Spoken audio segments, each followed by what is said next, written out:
My producer and I literally are having an argument right now before we started recording this because there's just no way. There's just no way.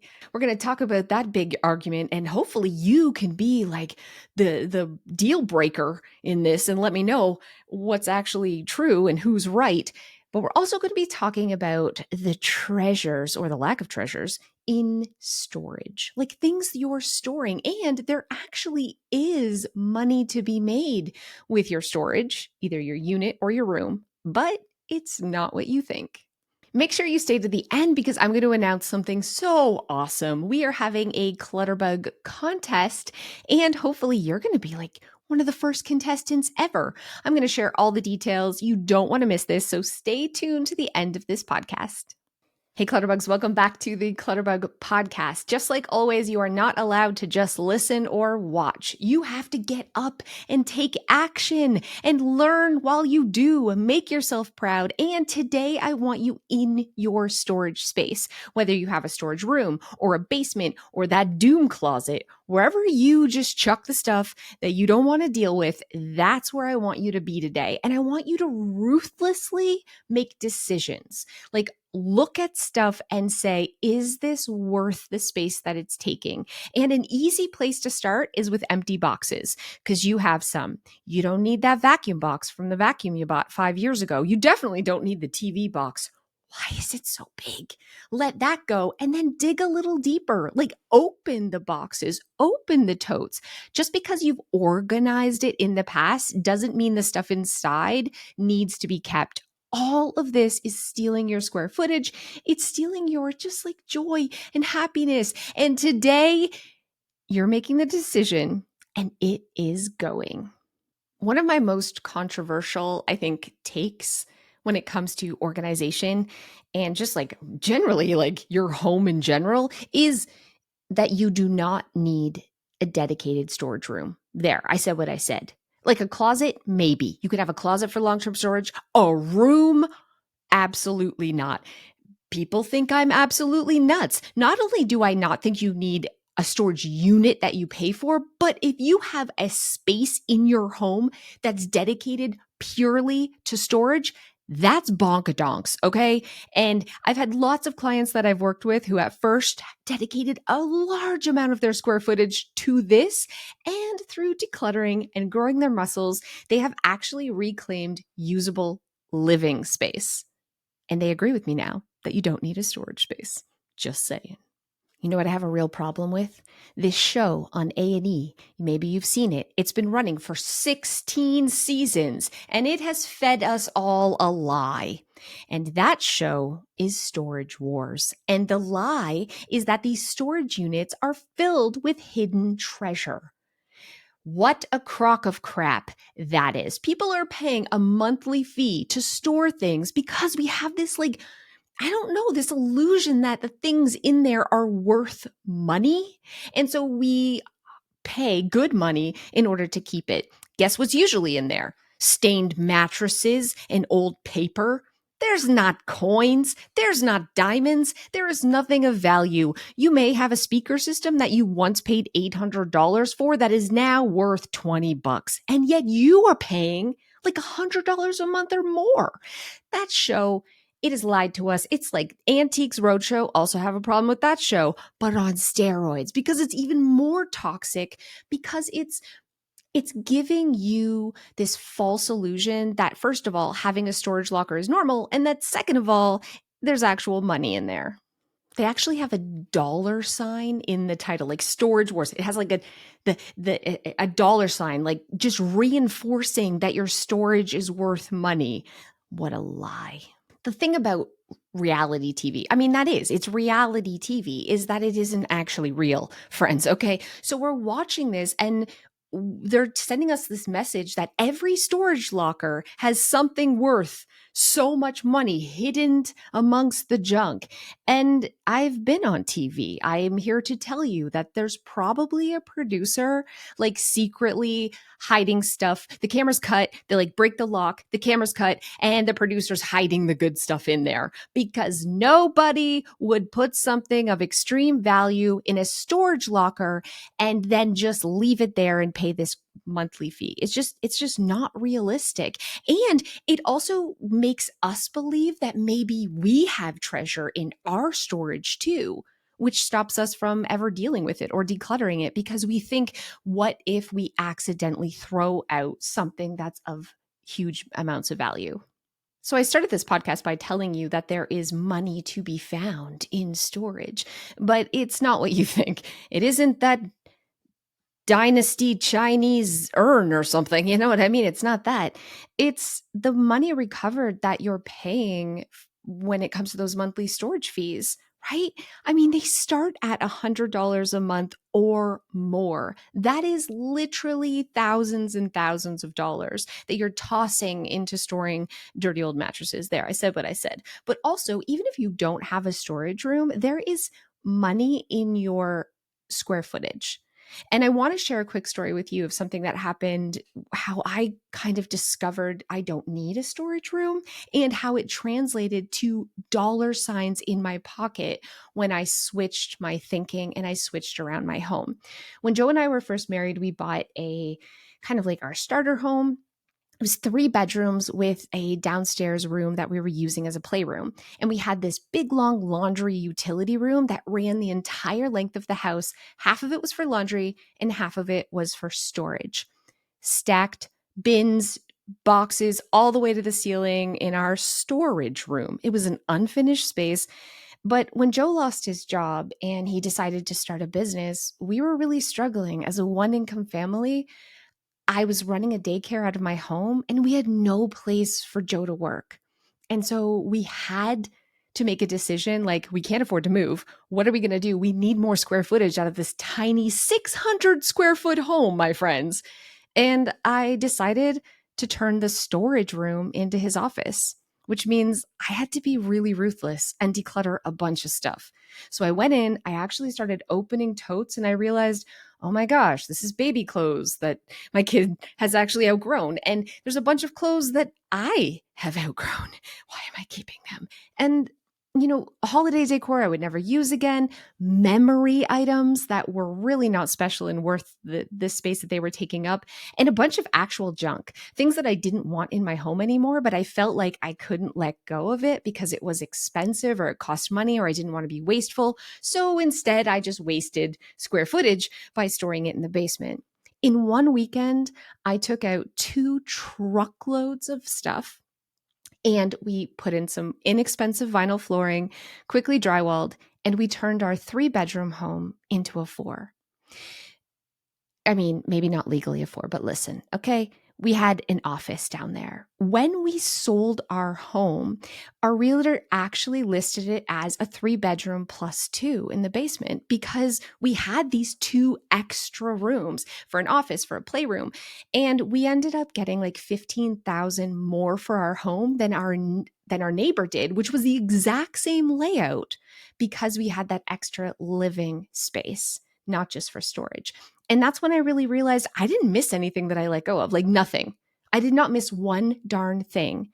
But now we had an extra room for living. I want you to imagine what you could do with an extra room for living. A reading room, a playroom, a workout room, a library. That is possible for you if you let go of this idea that you need to have a room for storage. Okay, so now let's talk about the argument I was having with my producer, Heidi, right before we started recording this. She said that she thought 40% of you probably were paying for a storage unit. Not just that you have a room in your home dedicated to storage, but you have like an external storage unit that you're paying. And I was like, there ain't no way. Not my community, not my clutterbugs. They wouldn't dare. So now I'm curious. Do you? I mean, please share. I'm not going to judge. I'm going to judge. But I really would like to know, is this honestly a problem? When I look at stats online, it says that 1 in 10 people have a storage unit.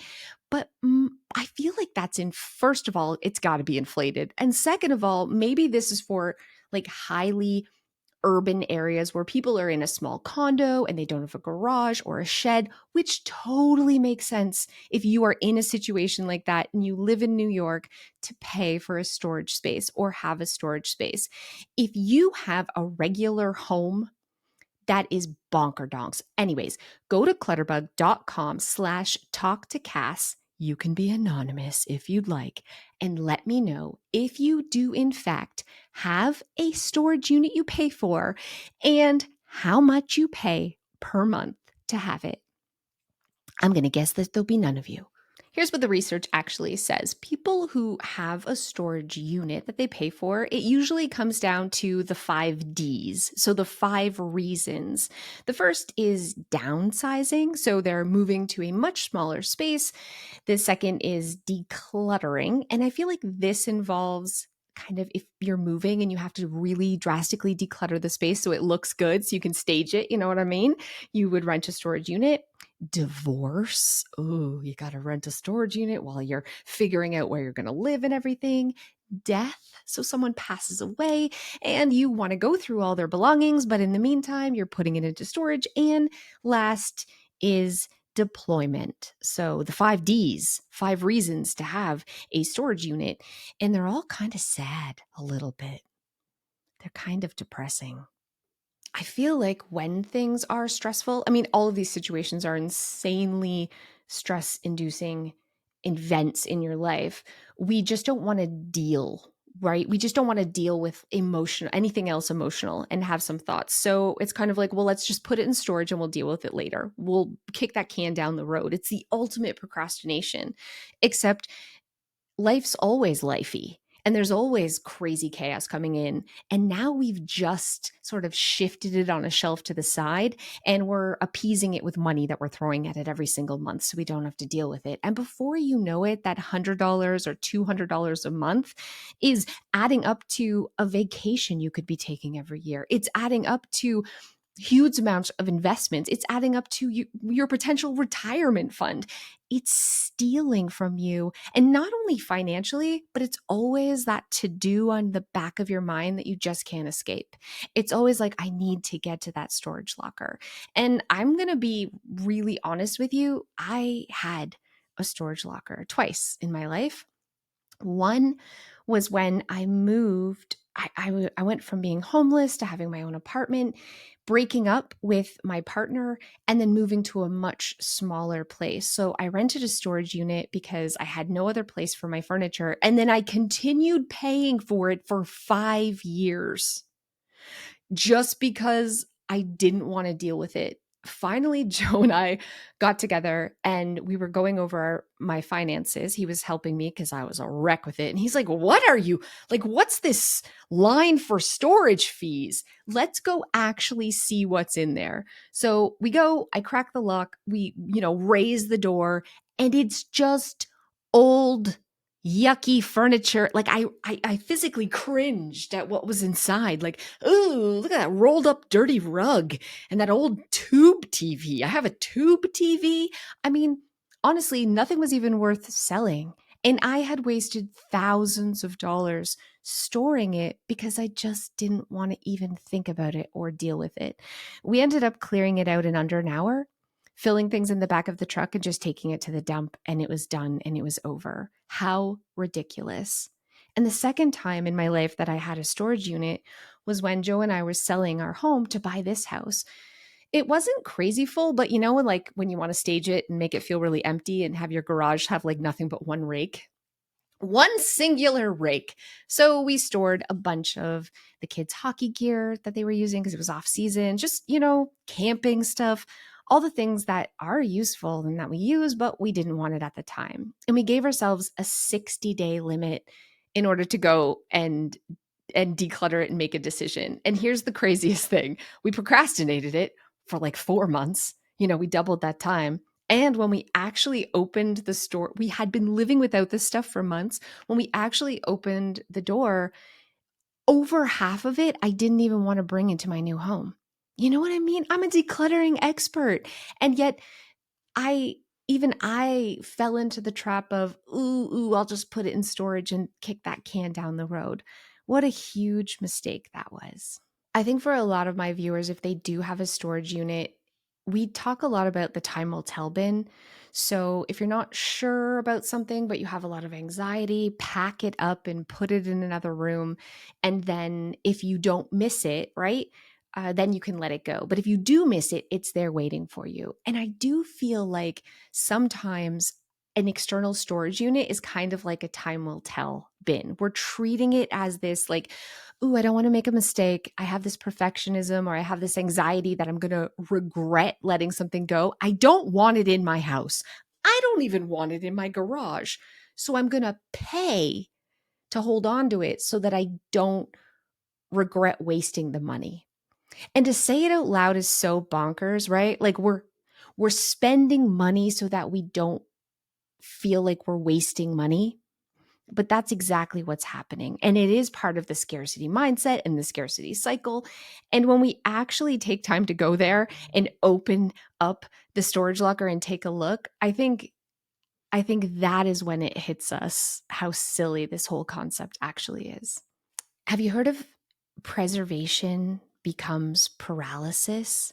This is like, ooh, this is so good. A lot of us do. We think like, ooh, I want to save this, or maybe this is sentimental. So let's put it into storage or let's like keep it just in case. And then we feel it almost like gives it more value. But here's something I'm going to tell you about keeping sentimental things or having memories. It should never be kept in storage. when when I hear somebody say like all my sentimental and my special things are in the attic, I visibly cringe. Or yeah, it's in a storage room because memory boxes, and I'm a big, like I'm a big like, whoa, everybody needs a memory bin. It should be somewhere in your living space that is convenient and you can access it anytime. Memories and special items are meant to be for you to go through and enjoy and look at them and easily be able to access so that you can add new memories, because every day you might be having something new and special that comes into your life. And if the place where you store those special memories is like across town in a storage room, you're just going to shove them somewhere else in your house.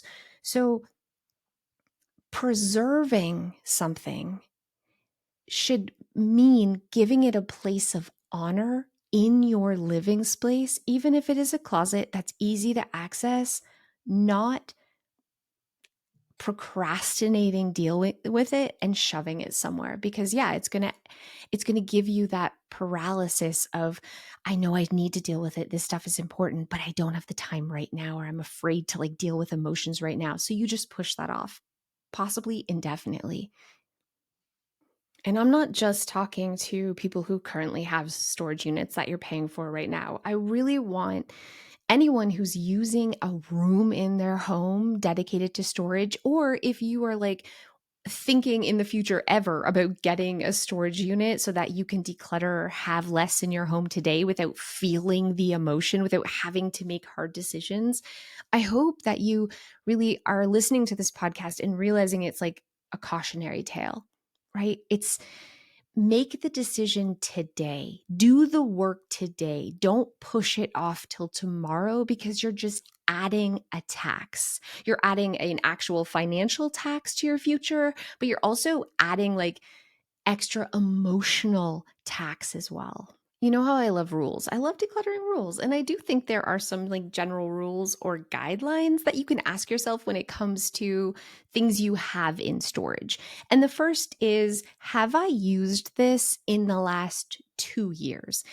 And I didn't want to just say 1 year, because if you're using it within the last year, why the heck is it in storage? You know what I'm saying? You probably use it more. Like if you used it often, it would probably be in your regular living space. But 2 years is a really good guideline.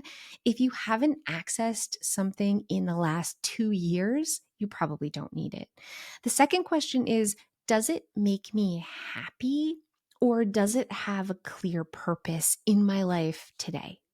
So, does it make me happy, and does it have a purpose in my life today? The third is, can I photograph this instead? Like, can I take a picture or write this thing, the memory, the story behind it down? And is that just as effective sentimentally as keeping the item. And the fourth is, would I buy this item again? And I think why this is really important, because when I opened my storage locker that I had literally paid for 5 years, that was the first thing I noticed. That, well, first of all, I didn't love any of the things. They didn't have purpose in my life today. They didn't make me happy. But more importantly, I wouldn't buy any of these things. I wouldn't buy a tube TV for my house. I wouldn't buy that stained mattress. I certainly wouldn't buy those old curtain rods again. I didn't need or want any of the things in there in my life today. Let's go back to the money for a second, because this really bothers me. All right, it really, really does.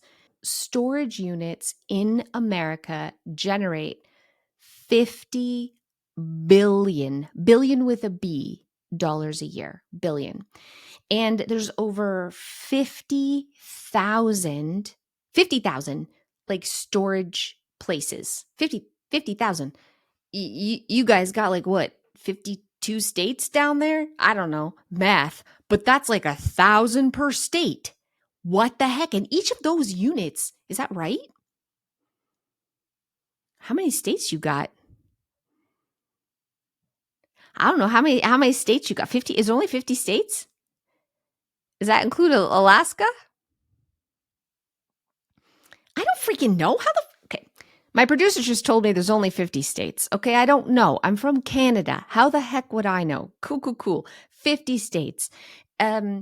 Maybe we're counting territories. It doesn't matter. No, that's 1,000 unit, like places per state. And each of those have hundreds of storage units within each storage unit facility. This is bonkers. You know what? I'm going to just share something even awfuler with you. I'm part of a lot of like entrepreneur groups where, people who own businesses and they're hoity-toity get together to talk about how to make more money. It's literally groups, how rich people can get richer. It's gross, but I go because I own a business and maybe I'll learn something. And the most disgusting thing is they always talk about one of the best investments that people can make is buying like land to build these storage units on, because it is one of the fastest growing industries. And also you make so much money because you can buy one small plot of land, you can put a bunch of freaking tin cans on it, and you can charge suckers $100 or $200 a month to store their crap there. And the person who owns this, it's not expensive to set up. It's literally tin cans, right? That they're charging money for, are just sitting back and laughing into their billions of dollars. It's bonkers. And I say no more, right? Let's stop falling for this crap. It's ridiculous and it's a scam. I think what's really interesting too is that the number of people who have storage units like skyrocketed during the pandemic. Right. And this is why this is like this booming thing. And everybody's like, let's invest in businesses that have storage units, because it seemed like everyone and their uncle started renting storage units, which also meant that they could raise the price because there was such a demand to ridiculous amounts. When I started with mine that I held on to, I think it was like $40 or $50 a month here in Canada. The last time I just rented one, Joe and I rented one, it was a 10 by 10 storage, like 10 by 10, right? Not that big, $176 a month. $176 a month. That's outrageous and absolutely nuts. So why do I think that the price went up so much? Because they can charge that much. And why was it this boost during the pandemic? Because everyone had Marie Kondo fever. Everyone was home and they wanted to declutter more, and they wanted their space to feel simplified and larger and less stressful and chaotic. And instead of just making the decision on the stuff and decluttering the things they didn't use and love, they just burdened themselves with this problem later and put it in a storage unit. That's all it was. It was like, it's the ultimate kick in the groin to tomorrow you. It's like, I don't want this stuff, but I don't want to deal with any hard decisions. I'll make tomorrow me not only deal with that hard decision, but have to drive across town to deal with the hard decision and pay for it in the meantime. every single month. It's ridiculous that we do that to ourselves. And if you've done that, listen, I get it and I've been there, but there's a way out, and that's driving your butt over there with a bunch of freaking garbage bags. Rent a U-Haul if you have to. It is cheaper than paying every month for that freaking storage unit, and take everything out of the storage unit and put it in the U-Haul and drive it immediately to the dump. Like enough is enough. You are not giving your hard-earned money to some rich fat cat anymore. I promise you there's like 2% of the stuff that's in there that's worthy of keeping, and you have space in your home for those things. The rest, it's just stealing your money, and it's stealing your peace of mind. Let's talk more about money, because listen, money is a motivator, right? It's one of the motivations of why people have a storage unit in the first place. They don't want to waste money by just donating or decluttering something, so they're paying $200 a month. I'm not great at math, but let's just do some math right up in here. $200 a month is $2,400 a year. $2,400 a year. That's a vacation, my friend. But in 10 years, which flies by, especially the older you get, the faster it goes, 10 years, that's $24,000 that you have just set on fire and watched it burn. And we're not even talking about the gas it takes to drive over there and like put more crap, because you ain't taking anything out, put more stuff in the storage unit. Maybe you're insuring the stuff. Oh, please say you're not insuring the stuff in the storage unit, but maybe you are. It just all adds up. So grab a calculator. And here's what I want you to do. I don't know how old you are, but like, let's estimate you're going to live to 90. You're going to live to 90. How many years left is that? How much do you pay per year for your storage unit? And let's do the math, what that's going to cost you. And then I want you to get real and ask, is the stuff in there worth that? Is the stuff in there worth what it's going to cost you to store it for the rest of your life? And what could you do with that money instead? And I do not want to let off people who don't have a storage unit, but have a storage room or a storage basement or a storage attic in their house. I'm not letting you off the hook. Calculate how much square footage of your home you're dedicating to storing stuff. And then go and check out the cost per square foot of local real estate in your area and do the math. Like, how much are you spending in your house square footage? That is money too, to store stuff. And like I said, like, we gained an extra $15,000 we added to the value of our home by giving us another room. And not only that, we enjoyed that office every single day. You deserve extra space in your home too, for something that you will use all the time, and it will improve the quality of your life, and it will improve the value of your home. You do not need to keep storing that dusty old junk. Of course, we need to store some stuff. And let's talk about what actually needs to be stored, because we have things that have to go into like a long-term storage. Right off the bat, obviously, it's seasonal decor. You have Christmas trees, you have totes. I have Christmas pillows, a lot of them. I have seasonal decor coming out the wazoo, but I do not allow myself to have an entire room for it. I have one closet, and I decluttered other things to make that closet a dedicated closet, like dedicated storage for seasonal decor. If you're a camper, that makes sense. You're going to have camping supplies, and we're not using that all the time. Maybe you're using that a few times a year. Of course, you're going to store camping things. If you have a very small space, you might need off-season clothing to have storage, which totally makes sense. Maybe you live in New York, but you like to kayak. Sure, you got to store that giant kayak or your skis, your skier. That's something you probably need storage for, like extra storage for. Everything else, the sentimental stuff, is a big fat no.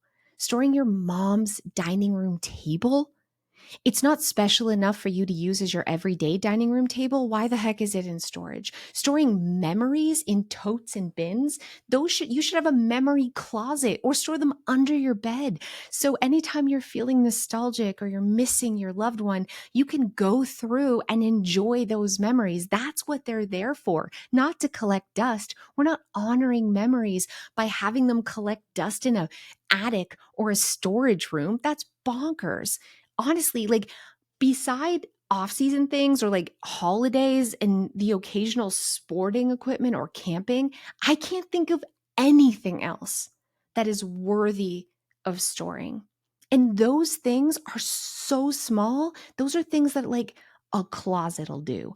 One wall in your garage will do, not an entire room. Now, all of this leads me to the awesome thing I was talking about in the beginning of this podcast. We are going to have the first ever Clutterbug competition. So, whether you have a storage unit that you're paying for or storage in your home, I can't help everybody, but I am going to help 4 of you reclaim your money, reclaim your space, and we'll do things like audit what's actually in there. Maybe we will find something of value, probably not, but let's dispose of that in a way that gets you some money, and let's reclaim either the money that you're spending on your monthly fee or the square footage. And the competition between the 4 of you will be who can find the most treasure, which is like the most money, who can get the most money back in their lives. And I will be with you every step of the way, coaching and helping you and encouraging you, your cheerleader, and of course, helping you through the hard decisions too. So if you want to be part of like real storage wars, this is like what it should have been on that A&E show. If this sounds like something you want to take part of, here's what you have to do. You can send an email to makeover@clutterbug.com and send a photo of either your storage unit or your storage room, whatever you have, and make sure that you put storage wars in the subject line. So storage wars in the subject line, and include a quick video on your phone just introducing yourself, right? Tell us your name, a little bit about yourself, and what D you're struggling with. Again, that's like, are you downsizing? Are you decluttering, divorce, death, deployment? What is the real underlying reason why you've got all of this stuff in storage? Then we will choose 4 lucky winners to compete to the death of their clutter and gaining tons of cold hard cash. What do you win? Cold hard cash. Plus, of course, we get to hang out and I will help you every step of the way. So again, send a photo and a quick video to makeover@clutterbug.com with the subject line Storage Wars, and I can't wait to work with you. Let's be real here. We have 2 choices. You can keep paying for your own personal, memory museum, or you can gain back some seed money for your future. Which one are you going to do? I'd like to take a second to thank today's podcast sponsor, Caraway. I switched to Caraway cookware, and let me tell you, I feel like a real for real grown-up every time I'm making dinner. Not only are they the most beautiful pots and pans ever, like they come in so many different colors. I have both the cream and the navy blue set, but they're so like heavy. They feel like real for real grown-up cookware, and I can like fry and then immediately put it in the oven. Like everything is like oven proof too. They are non-toxic. So I don't have to worry about like the Teflon and the microplastics, but also they're so easy to keep clean. Yes, I am that person that if something is burnt on, I would rather throw it in the garbage. And I have thrown the pot or the pan in the trash instead of scrubbing it or letting it soak for days. And right now you can save 10% off your next purchase. Go to carawayhome.com/clutterbug or use the code Clutterbug to take an additional 10% off your next purchase. Now it's time for my favorite part of the podcast, which is Talk to Cass. And first up is Sandy. Hi, Cass. This is Sandy. I just wanted to say my house is all decorated for Christmas, except the trees are not all decorated yet. My outside is Halloween. Inside is definitely Christmas. Thanks to you, my house is in much, much better shape. I have probably cleaned more than I have in years since I started watching you recently. And I've done junk drawers, I have done cupboards and closets. And yes, they get a mess again, but I am keeping up on it much better than I ever did. So thank you very much. Sandy, I'm so happy for you. I'm so proud of you. I love it. I can hear like the pride in your voice. And it is like kind of addicting because it makes us feel so good when we can finally get control of our home. Now we have a question from Kristen. Hi, Cass. This is Kristen. I have watched your show for years and I love your podcast. And thank you so much for the opportunity to get to talk to you. I'm a butterfly organizer, so I love visual. I like being creative. And I'm calling about my kitchen because I have a pretty small kitchen and I love making things from scratch. So I have a lot of appliances that get used daily. I have a juicer, a coffee maker, a blender, a bread maker, canisters, the drying rack for all the equipment that I use to make stuff from scratch. And my kitchen always looks like it's just exploded. On top of that, I have two little boys, and all of their stuff is always creeping in here. And I don't even mind that, but it's just such a struggle for me to figure out how to be a visual organizer when there's just not enough space. So how can I better prioritize and just embrace my visual organization, but also make my kitchen not look like it's constantly exploded? Thanks for any ideas and keep up the great work. Kristen, I love this. This is really hard for me to answer without seeing your space. Immediately, my gut is like, does she have a pantry? Can we make it a butler's pantry? Can we have a little juicing station? But then I'm also thinking, do you really juice every day, Kristen? I'm and the bread maker every day? Because if it isn't every day, it shouldn't be on the counter, right? It does not it's not a huge deal to take that appliance out, use it, and put it away. So that's the first thing I want to challenge you to do is like really assess, do I use this every day? The second thing that you can do to get more space is look at some visual options like visual organizers, those pot racks that hang over the island. What if you could actually hang your beautiful pots and pans and now give yourself an entire cabinet, or using a cart system for like maybe your juicer and keeping all your fruits and vegetables you use on it that can be like wheeled to the side. It's really hard for me to give you actual organizing advice without seeing your space, Kristen, but I will say the first step is being real with yourself and only keeping the things that you use every day out on the counter.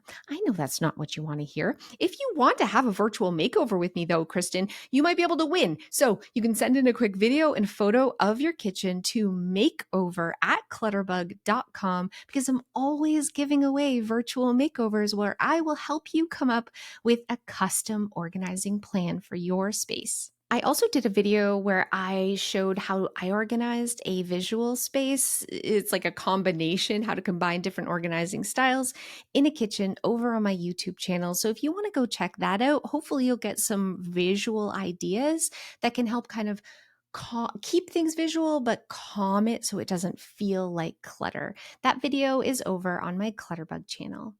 Now let's do a dinosaur from Rocky.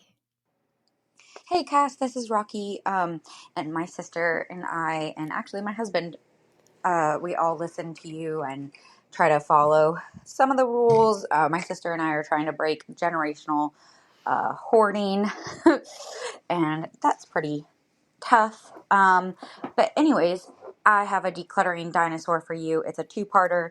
Today, I finally threw away a piece of my childhood hair that my mom had kept, and she'd put it in a ribbon. And it was like a chunk, like from a haircut. It was a chunk of hair. And with the hair was like a quarter and a fortune cookie telling and a school photo of me. So it kind of felt like I was throwing away like a piece of myself. Felt weird. But I literally got my hair cut last week and I didn't keep any pieces, so I think I'm fine. And the other part also has to do with hair, and it's that when I was in, I think, third grade, I went ahead and cut my hair for locks of love or some sort of donation thing. Anyways, that hair eventually got donated after it sat in a closet in the bag and the ponytail for about I think 6 years. So anyways, we're working on that generational decluttering, and I really appreciate you and the work that you do. Thanks so much. Bye. Rocky, that's so I love that. You're hilarious. You're like, I just got my hair cut last week and I didn't keep it. Isn't that so true? There's this pressure that we're supposed to keep a lock of our child's hair from their first haircut. For what? I mean, I kept all my kids' teeth from the tooth fairy for some reason, just like a bag of teeth. Like, what? Why? And also, what's its purpose in the future? That doesn't even invoke a memory. It's just like I had hair, I still have hair, but that hair was from when I was young. What? What are we doing? Humans are weird, but Roggy, good for you. Let's all say that that's not something that's worth keeping. All right, we have some thoughts from Erica. Hey Cass, my name is Erica, and I'm a stay-at-home mom. I've got 3 little kiddos at home, and I've been following you for a few years now. I'm part of Take Your House Back, and that's big. That's been the biggest impact on my life. I'm learning to simplify, and everything's kind of working a lot better than it used to. But now I'm still shopping, and I'm realizing now that I don't need all the stuff. Like even just like grocery store stuff, like 85% of that in the store is just garbage. It's not even good for you. And there's so much advertising, and especially with little kids too, they make you think you need all the kid things. And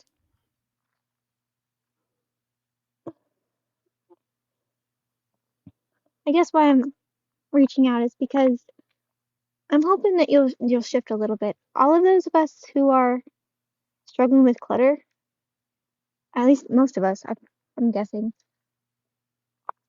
it's not just clutter that we're struggling with. It's shopping, it's over consuming. It's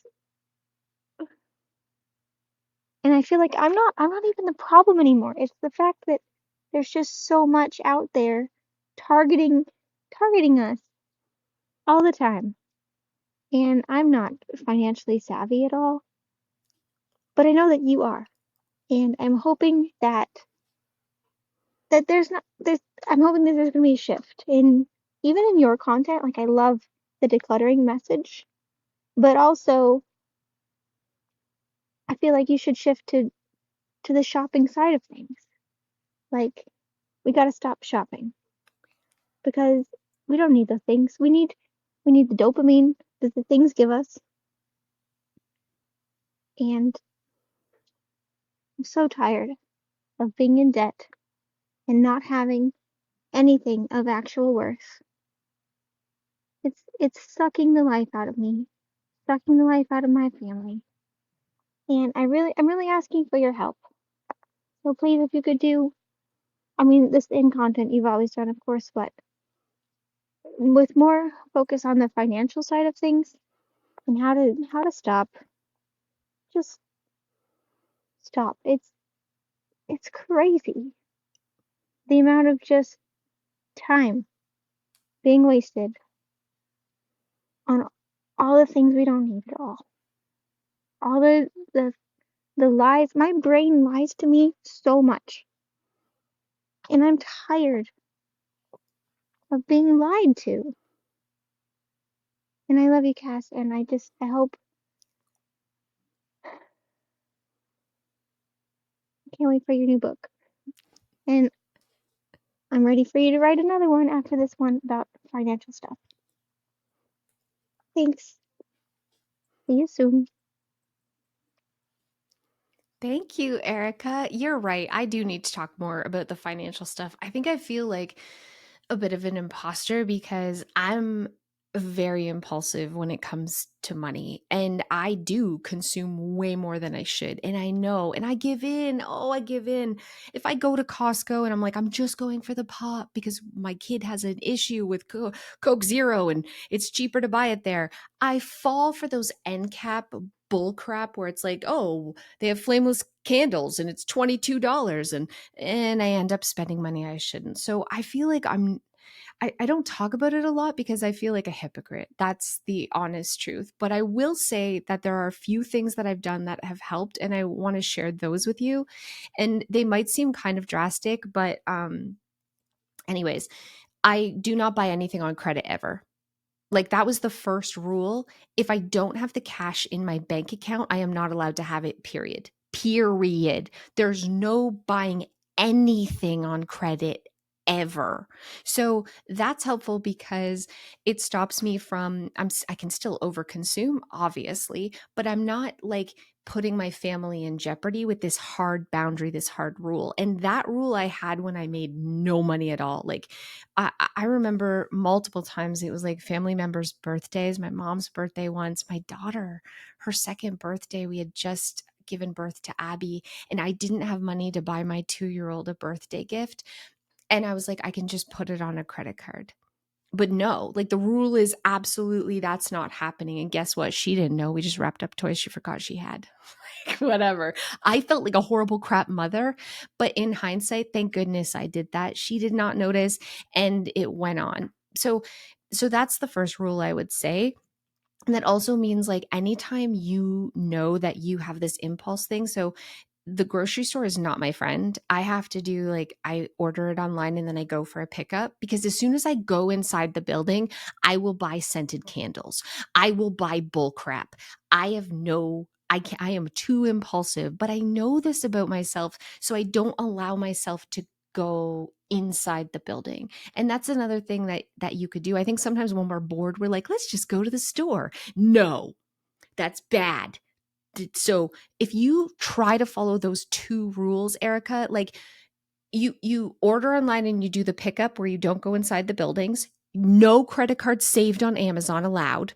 If you want something, you have to go find your freaking credit card, enter it in, and then immediately delete it off again, and then do that. Because trust me, I'm like, ooh, wouldn't this be nice? I'm like, oh, my wallet's across the room. Never mind. That's how important it is. I'm too lazy to walk across the room to buy the thing. I don't freaking need it. And then telling yourself no credit cards allowed. Honestly, those simple rules are kind of the first step that can really help. And I'll think about more content about how to just stop the overconsumption. That's a beast in itself, and I need to work on it too. So thank you, Erica. That was a great suggestion. Last but not least, let's hear from Janelle. Hi, Cass. This is Janelle. I'm just sending a little message to let you know that your podcast and your YouTube have changed my day to day significantly. I have been finding myself bed rotting, thinking about all the things I don't feel motivated to do, putting on one of your podcasts and hopping to and getting way more than I thought I could get done in just one of those 45-minute to an hour podcast episodes. I am a butterfly with ADHD. I thought I was clean-ish, organized-ish, but I was not very good at decluttering. I did grow up in a household that did keep things fairly clean and purged often, but I saw potential in a lot of things. So my decluttering muscle was there, but it was weakened. My husband is a cricket who also sees potential in everything. So, needless to say, we have a lot of unfinished projects or things we're hoping to get to, or craft supplies that we haven't touched in a year or two. Since listening to your podcast, I've started to seriously take decluttering seriously, and recently got rid of an old Singer sewing machine from the 90s, not like a nice vintage one, just one I got from Goodwill, probably 6 years ago that wasn't working. I have another sewing machine that does work, We had been holding on to this thing thinking, oh, one day, maybe next week, maybe next year, right, we'll get to fixing this extra sewing machine. I don't know what I needed 2 sewing machines for. But all that to say, my decluttering muscle is getting stronger and it's been significantly improving my mental health and well being. So, mostly just wanted to let you know that you're doing an amazing job. I do have a little bit of a question. So, I mentioned my husband is a cricket, I'm a butterfly. I have ADHD. I really like to have things visual. I'll forget they exist. But the visualness of everything in my home, it's a very colorful, very bright, very eclectic home, can be overwhelming to my husband. And we're setting up his office right now. We're starting to try and make spaces that function for him. If he had his way, he would alphabetize our spice cabinet. So I'm wondering what I can do to try and find a happy medium so that we all can get along and continue on this amazing journey of decluttering and organizing our home. Thank you so much. Janelle, I love that so much. Okay, fun. My husband's a cricket too. Oh man, the struggle is real with crickets. The logic makes them want to keep everything. The hidden part makes them not want to see anything. So they're always struggling. You know what I mean? They're just like they put so much pressure on themselves to someday maybe I'm going to do it perfect later. Yeah, it's rough. So here's what I would suggest, especially now that you're setting up his office, to really try to neutralize that space for him so he can have a place to kind of detox from the noise, from the color, from like the extra stuff. So, solid bins and baskets, or if you are going with like Billy bookcases, to buy the doors so that he can shut them, so that he can have a place to kind of turn off and rest from the stimulation that he's getting elsewhere. And the same thing can be kind of imply like put into your home. Definitely keep your bright artwork and all the things you find beautiful and inspiring, but does your toaster inspire you? Like maybe the toaster can go under in a cabinet, or maybe some of the like things that I don't use it every day and I don't find it beautiful. Maybe we can compromise with tucking those things away. When you want toast, I promise you're not going to forget you own a toaster. You're not going to forget, those type of things. Don't hide your bills, okay? Janelle, don't hide the bills. But those other things, that can be like this beautiful compromise, and it can be as much as a solid basket with a label. That's one of the best compromises of all. I hope you got some things out of your storage today. I hope you're feeling proud of yourself no matter what you did. And for those of you who weren't able to make massive progress in your storage area, I hope you apply to have some coaching with me and to be part of our first ever Storage Wars competition, with the grand prize being butt tons of money in your pocket. Doesn't that sound fun? Yeah, I know. So again, you can send to makeover@clutterbug.com. I can't wait to see your submissions, and I'll see you guys next time.